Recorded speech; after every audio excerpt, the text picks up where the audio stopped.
Peace, family. Peace, family. I'm checking in live again to see if this cuts out or doesn't cut out. Um, yeah, I kind of want to talk about the lonely road to your goals. On this life's journey, what's going to happen is you're going to set yourself a target, a goal, a dream, an aspiration. You are going to set that for yourself. And to a lot of people, it's going to sound crazy what you're saying, okay? And on the way to your goal, your aspiration, whatever it is that you've set yourself, you are going to encounter naysayers. There are going to be people who want to tear you down. They're going to be people who want to tell people that you're crazy. There are going to be people who want to, show people, a side of you that, you may not have shown everyone else at a certain point in time. That is all part of it.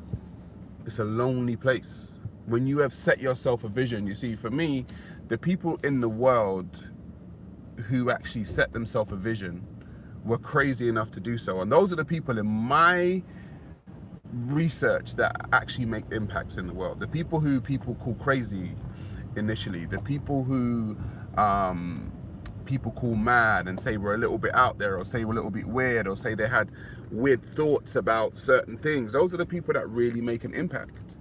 And if you're one of those people, I'm just letting you know that it's going to be a lonely road when you do decide to go out, and even when you achieve your goal, let's say you achieve it, right? Even when you achieve your goal, you're still going to get doubters and naysayers. It's just part and parcel of the territory.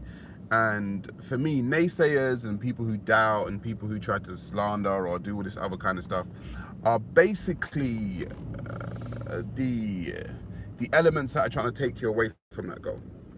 So I would say you need to surround yourself with people who support your goal, not necessarily share your vision, but allow you to live in an environment where you're supported for your goals and for your, for your achievements and for the things that you actually want to do.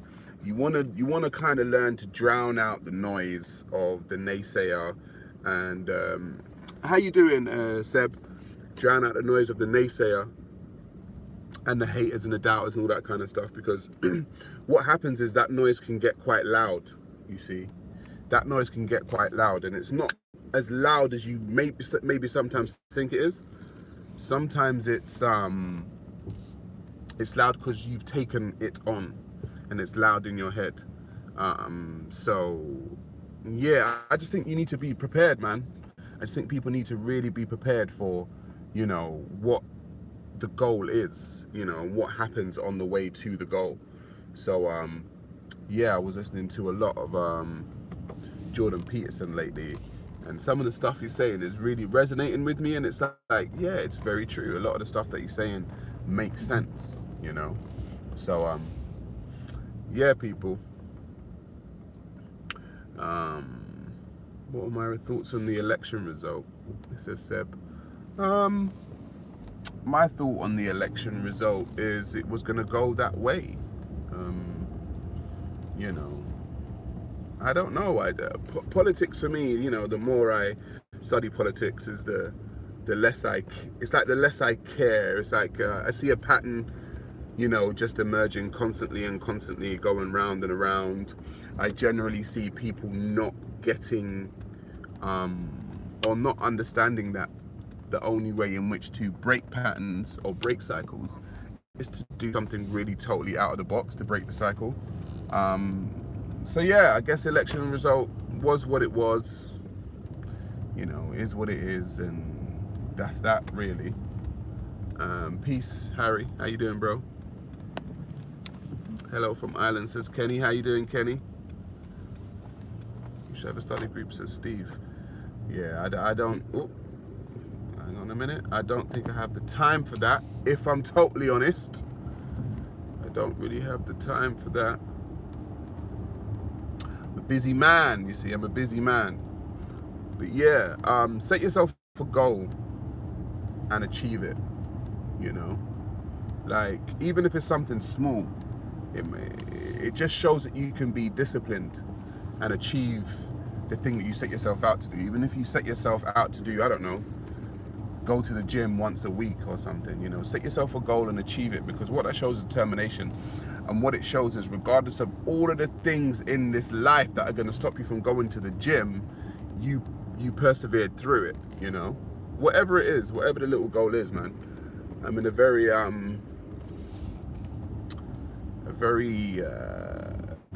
philosophical thinking place at the moment. Did you go to drama school? I learned acting, or were you self-taught, says Online Wipe. Funnily enough, I studied performing arts at college for 2 years.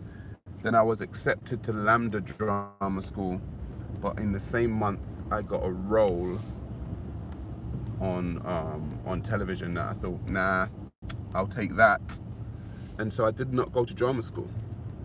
I took that instead. That's back in the day though, you know, that's about nearly 20 years ago. Something along those lines. What's happening with the film? The trailer looked good. That was just a trailer, actually.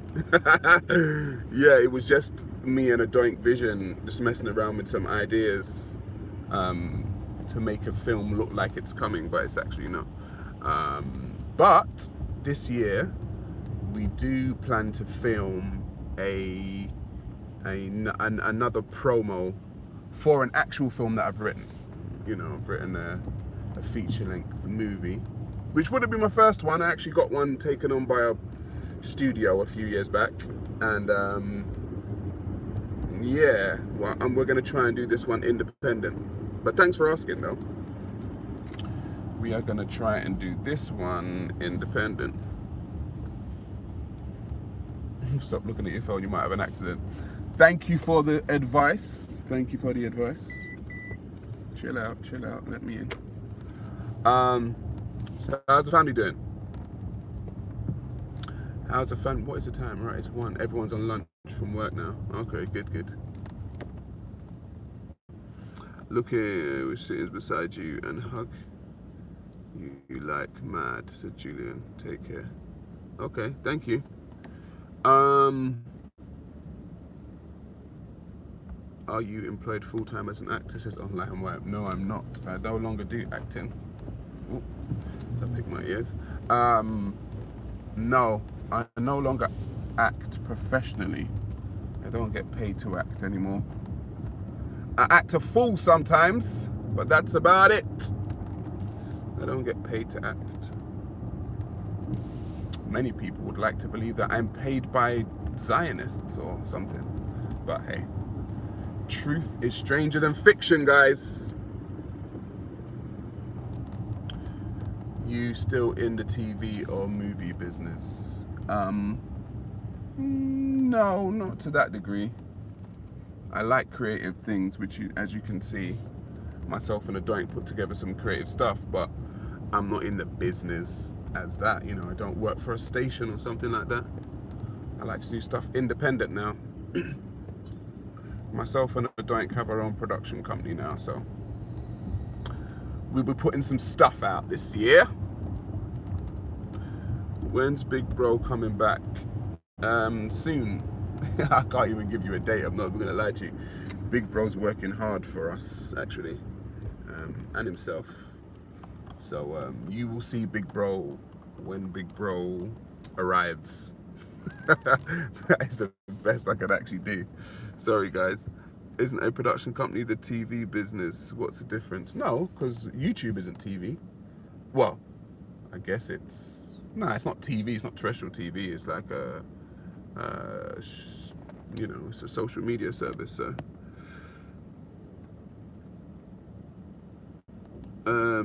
Would you do something with Online Wipe? Some sort of collaboration?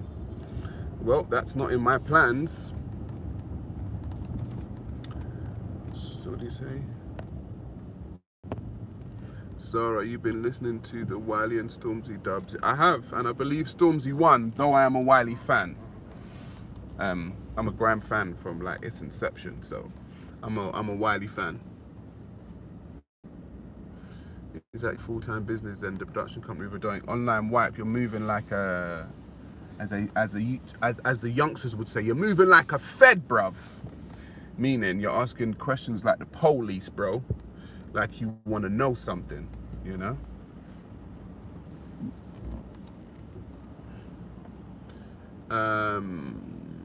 Sorry, yeah. It's always good to stand by the truth.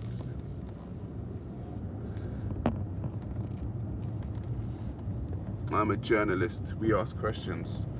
Nah, yeah, well, and I'm a person who has a right to not answer questions, so no comment. Moving like a fed, bruv. You get me?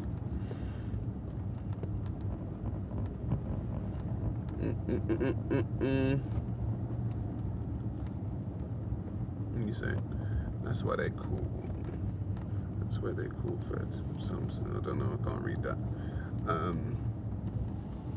I'm totally agree. I'm not a Stormzy fan. Yeah, I believe Stormzy won that one, and it was good for the culture as well. It was good for the culture.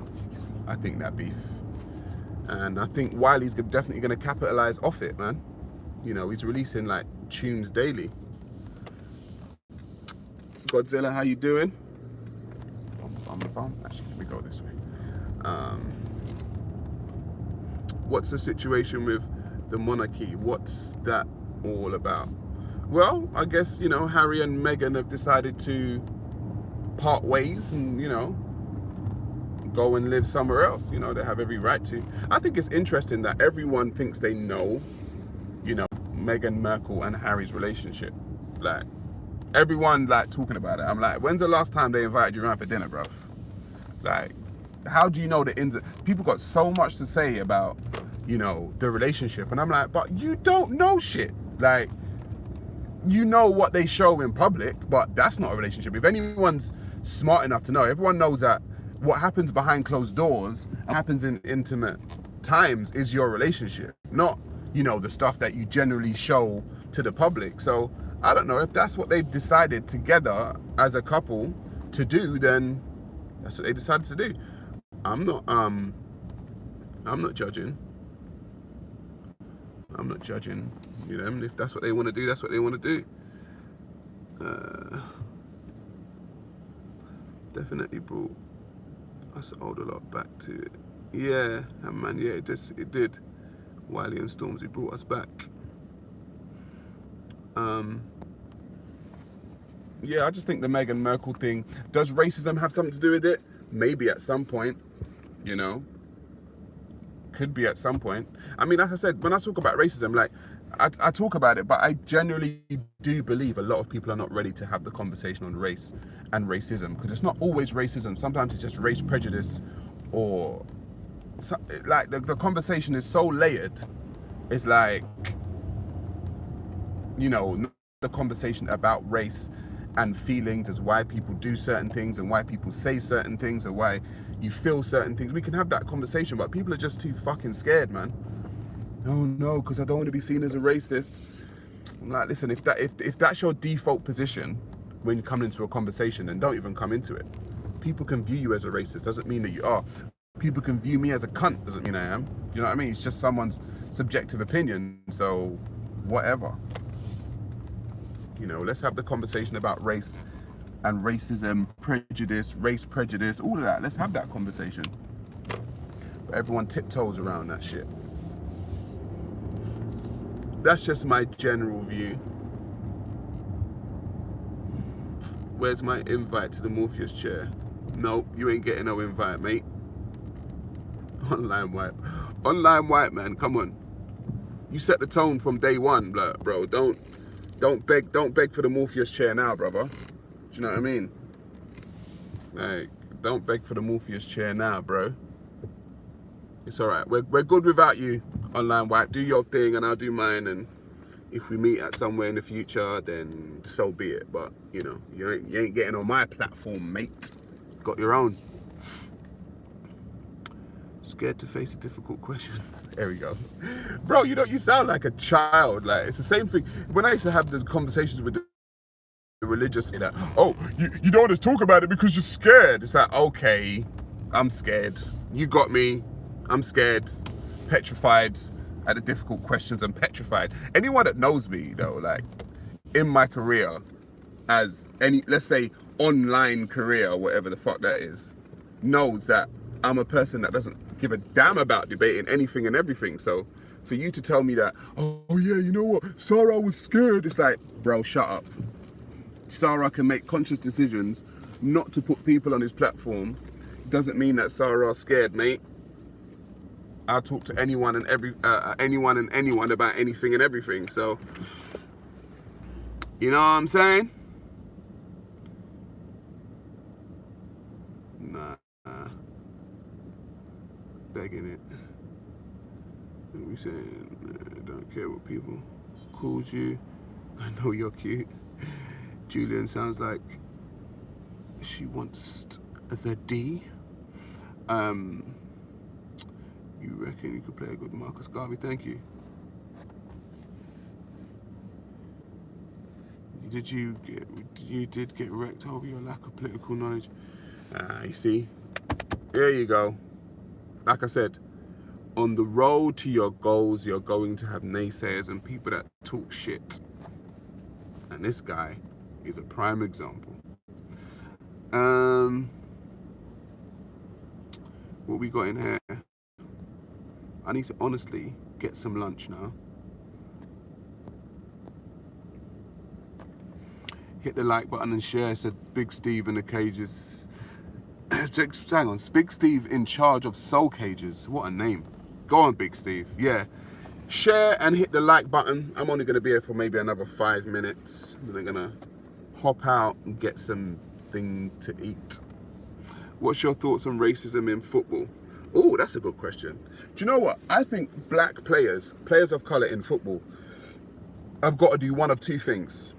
Shut the fuck up about racism in football, or do something that will totally change the landscape of having racism in football.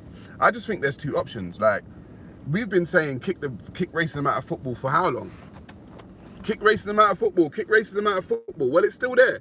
And not only is it still there, you got like some real ultra fans at certain games who just like scream the most racist shit. And it's like, listen, this is what I'd do. I'd get a famous black player. If I was a famous black player, like for instance, super famous, you know, the most super famous black player right now, we got Paul Pogba, right? If Paul Pogba called all the other players and was like, listen, I'm going to hold a meeting for us all to talk about this shit. And if they all came to an agreement, regardless of what country they're in or what player's in what country, to actually make a stand and walk off the pitch, somebody's pocket, yeah, is going to be hit by that, yeah?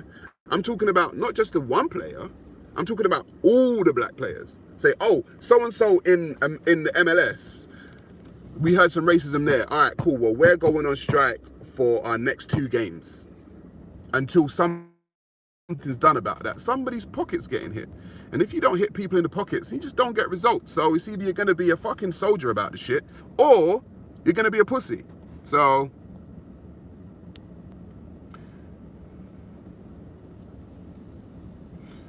have you heard of a rapper by the name of Tom McDonald? I haven't.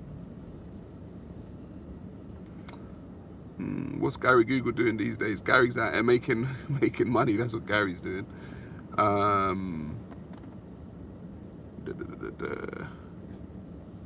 Racism, just bad taste barrier.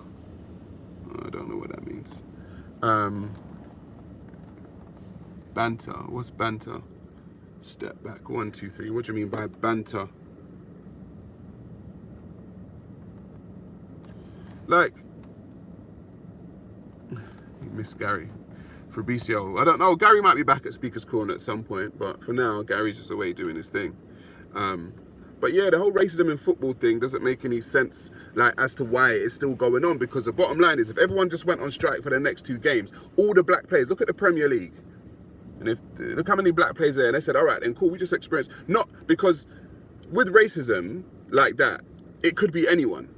Do you know what I mean? Like, it could be any of the black players. So if it was, I don't know, Rashford, if Rashford experienced racism, right, and he's a Man United player, but if all the black players in the Premier League said, all right, cool, well, Rashford was overseas or he was somewhere and he experienced racism, that could have been one of us. And we don't want to go anywhere where that's going to happen. As a matter of fact, we're all going on strike. And then the FA would have to fucking start pulling out the finger out their arse. The clubs would have to start finding people, pulling the finger out their arse, doing investigations to see who the racist fans are that come to there, you know, and it will be a whole thing. But if someone don't get hit in the pocket, like, just don't talk shit. Like, you got to hit company, because the FA is a bloody corporation. So you got to hit them in their pocket, man.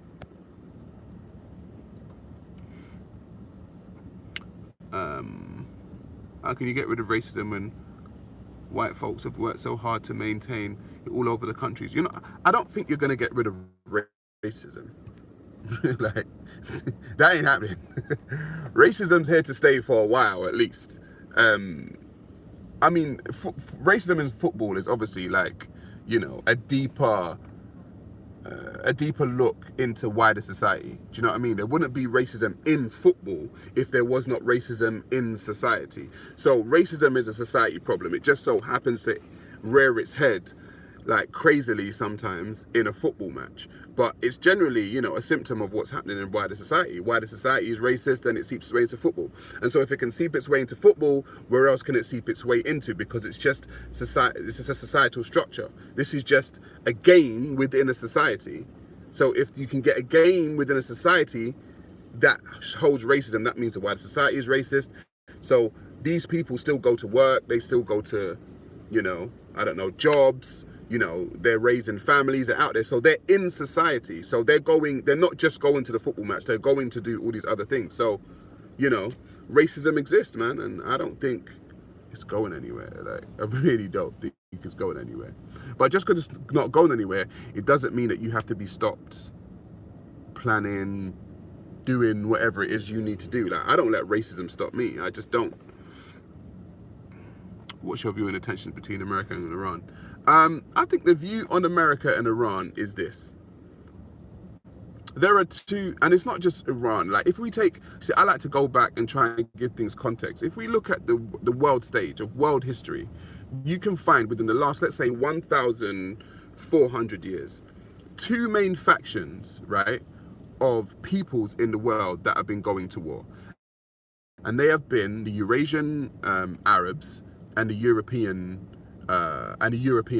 They've been the ones that have been the most aggressive in trying to dominate other peoples of the world. You had the Arabs of Arabia go into Africa, go east into India, and that kind of stuff. Then you had the Europeans go all around the world, from America to the Caribbean to, you know, South America, dominating there. So what you have for me is a psychological battle. Because the psychology of dominance, like I said, I told people already, supremacy is the problem. I don't care what anybody says, supremacy is the problem. If you have an idea of supremacy, it doesn't matter what you dress it with. You can dress it with race, you can dress it with culture, you can dress it with religion, you can dress it with whatever you want. The idea of supremacy, that I am more supreme over you because of my own subjective opinions. When you find two people that have those psychologies, you'll get banging heads. So, you know, all it is a wider symptom for me of supremacist ideologies. Some cultures are more supreme than others, though. I agree. Like, some cultures have the idea more so than others. Like, other cultures say, okay, I want to rule my village, right? And then other cultures say, fuck that, I want to rule the whole fucking world. And it's like, okay, cool, well, on the grand scheme of things, right, there are more people in the world, okay, to get fucked up by your supremacist ideology than there is just in your village. So you have to understand there are varying levels to supremacy. And I said supremacy is the problem.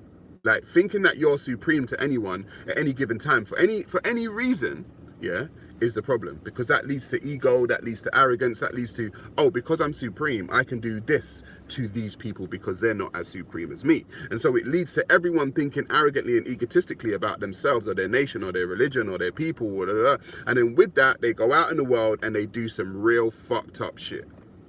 So, yeah, supremacy is a problem. So America and Iran is just a battle for supremacy, because I am in no, I'm under no illusions that if America wasn't the force in the world, then some other peoples will be trying to be the force in the world that could do that. Do you get what I'm saying? So it's going to be someone. It's going to be someone doing it. And if we look at the history of these people, you will find Arab Muslims want to dominate other places. If you look at the history, you will find Europeans want to dominate other places. You're looking at two bullies in a playground that have the same ideology. And that's why there's going to be a fight. So it's like, all right, cool. So the bullies are fighting now.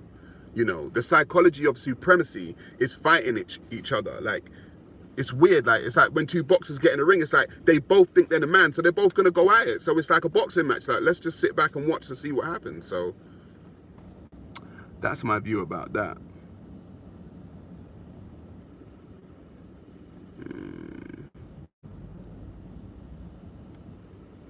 They can end racism in football easily, says Around the World. I mean, you can definitely, I think you can definitely bring it down. I think you can definitely bring it down. Racism is universal. It starts at the kindergarten and ends with the coffin lid smashes down. Yeah, like I said, I don't think racism's going anywhere, man. Like, it's not going anywhere. Wilder or Fury? Well, I'm taking Fury, if I'm totally honest, because I believe Fury won the last match. So I'm going by that. I know that Fury's a superior boxer. You know, you just got to stay away from Deontay Wilder's right hand. You can box him all night, win a 12-round decision. Bob's your uncle, now you're WBC champion of the world. But then it's like, you know, can you do that for 36 minutes by avoiding, you know, Deontay Wilder's right hand? So racism, white supremacy covers all aspects of Western. Is Africa sacrificing indigenous beliefs and cultures for these Abrahamic religions, says Dundee. Yes, it is, and it has done for 1,500 years. It has done for 100 years, so yeah, man.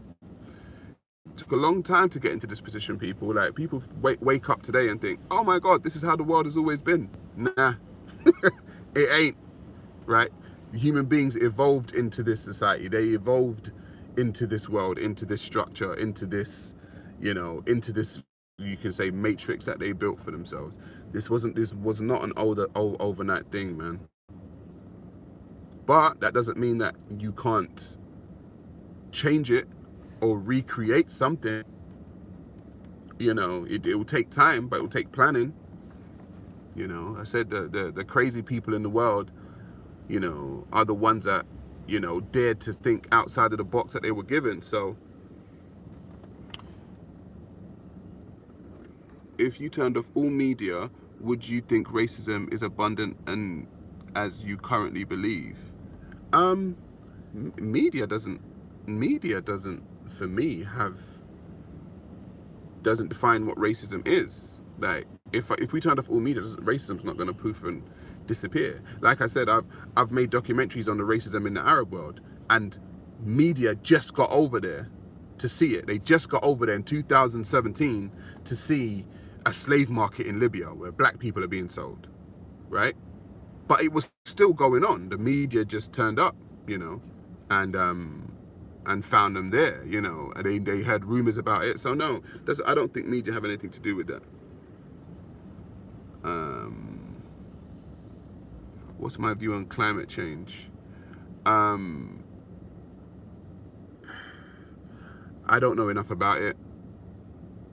I don't know enough about it and enough about the earth to say that, you know, we are or aren't, you know, doing this planet an injustice. I mean, we do know that we're fucking up the ozone layer and have been doing for a long time.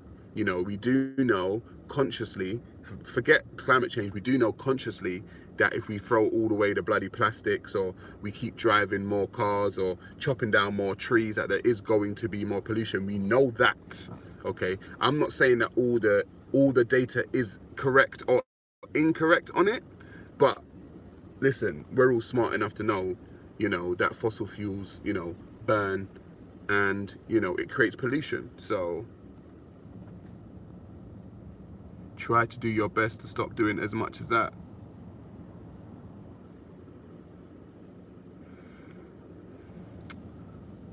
Why do we see a lot of American or black people wherever jumping from one Abrahamic religion to the other instead of going back to the roots? I guess going back to the roots is a scary place. If you're in one Abrahamic religion, African spiritual systems have been demonized from these Abrahamic religions came into contact with them. So yeah, they're devilish, they're evil, they're witchcraft, they're black magic, they're all this kind of stuff. So it's harder to go back to something that has been demonized. You know what I mean? It's not until as a practitioner of an African spiritual system, I'm just like, well, all right, cool. Like, people have no idea about what African spiritual systems are. Generally, they don't. And at that point, I would advise anyone to watch a documentary by a brother of mine called Ancestral Voices. Ancestral Voices is a documentary that goes into the African spiritual systems deeply and talks to the leaders and practitioners of those African spiritual systems and gives you like a basic understanding of what they generally are. No, not implying racism, just me. Okay, cool.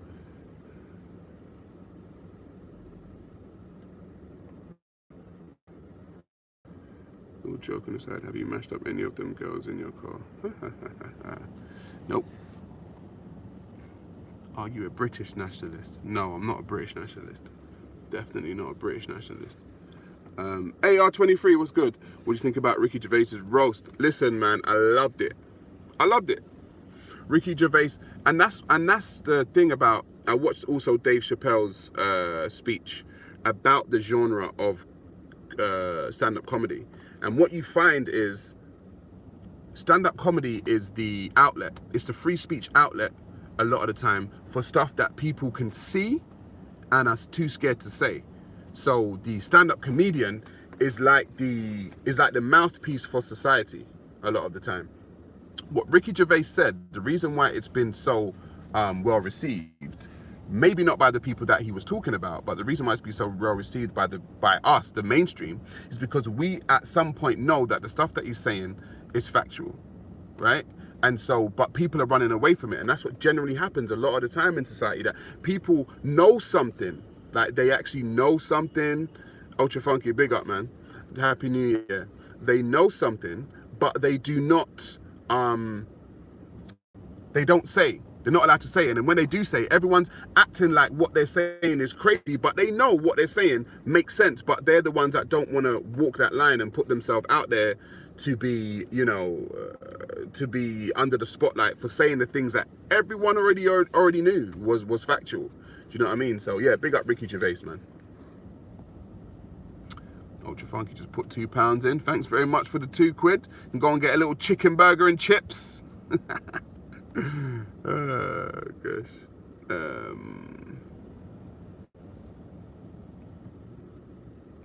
I'm an English nationalist, says Hammerman. Okay, English nationalist. That's cool. Listen, man, I like nationalists. I think I've got more in common with nationalists than I have with either the left or right. Do you get what I'm saying? Like, I've got more in common with somebody who wants to see their people do good. Not cheat and do good, but just do good. Hard work, dedication, like determination, do that shit. And then you see your family, your people, your clan prosper, and you're like, yeah. That's what we done. Doesn't mean we hate other people. It just means that we're gonna be about our clan. And I'm like, be about your clan, bro. Like, I'm about mine. So it's all good. Do you know what I mean? Like, it's all good. It's like repping your football team. It's like, you're Man United, I'm Liverpool. And I am Liverpool, by the way. It's like, all right, cool. Yeah, you might get some fans, yeah, that do hooligan shit. Don't get me wrong. Both Man United and Liverpool are going to have fans that do some hooligan shit. But that's not Liverpool supporter. Do you know what I mean? Liverpool supporter wants to see his team do well, wants to get the manager, talks about, the investment that's going on, the new players that they're going to buy. They want their team to do well. They're not sitting there plotting and scheming. The average Liverpool football supporter is not plotting and scheming on the supporters of Man United, though you may get some hooligans around. So That's what people need to understand. That's the same what I thought with nationalism. I think nationalism is you wanting your team to succeed. But if you get the bad apples in your group that want to just fuck things up and start killing the other fans, then you got a problem. Then you really got a problem. When's round 2 of the Common Sense podcast? I was on it already. I was on it. If you go on there, I haven't posted it on my channel, but yeah, it's on their channel. What do though? Just like Savile, everyone knows, but nothing is being done. Eventually somebody might get done and say why, and everyone will say, why did it take so long? Yeah, but it's a classic phrase though. Like, it's a classic phrase of the only thing it takes for evil to prosper is for good people to stay silent. That is the only thing it takes for evil to prosper, is for good people to see it, see the evil, see the fuckery, and just stay silent. That's why evil will grow. Yeah, that is why fuckery will grow. Because you're staying silent on the shit. It doesn't matter who says it. And that's what people get upset about, who says it. It's like, oh my God, a black guy spoke about racism. It doesn't matter whether it's a black guy, whether it's a bloody black woman, or whether it's a Chinese man. Is there racism? Yes, no. A white person could say, yeah, there's racism. And people are like, oh yeah, you know what, actually, yeah, there is. It's like, it shouldn't matter who the fucking message came from. If the message is factual, just get the message. I keep telling people, if Hitler said the sky was blue, what are you gonna say? Fuck you, Hitler. No, he just made a factual statement. The sky was blue. Doesn't mean you like him as a person. He just made a factual statement. So if he made a factual statement, you roll with the factual statement, not the person.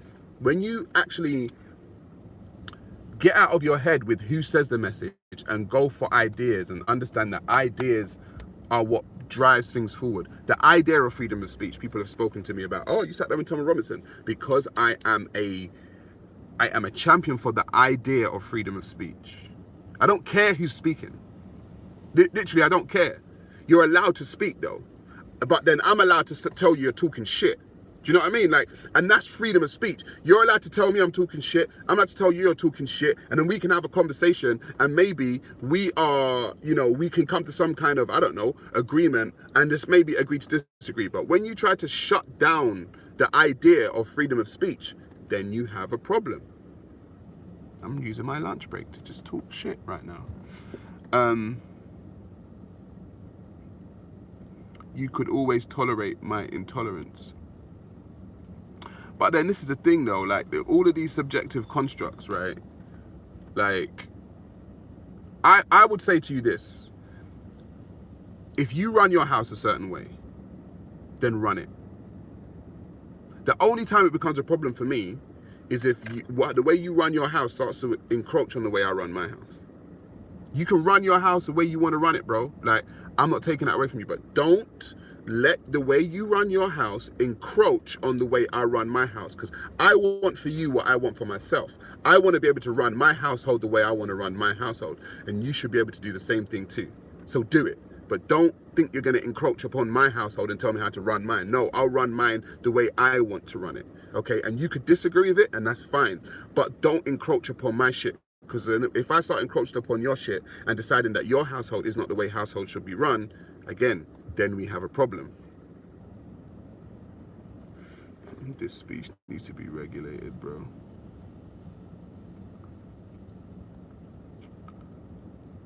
Sorry, you should be the next James Bond. I don't need to, and that's another thing. I think that's bullshit too. Looking for a black James Bond, fuck that. Who's looking for a white Shaft? Who? No one. No one said, oh, we should remake Shaft and put a fucking Chinese guy in there. No. Fucking Shaft. James Bond is white. Like, it's just the way the fucking shit is. No one's looking for... Like, I don't get that shit. And that to me also speaks to an insecurity with a lot of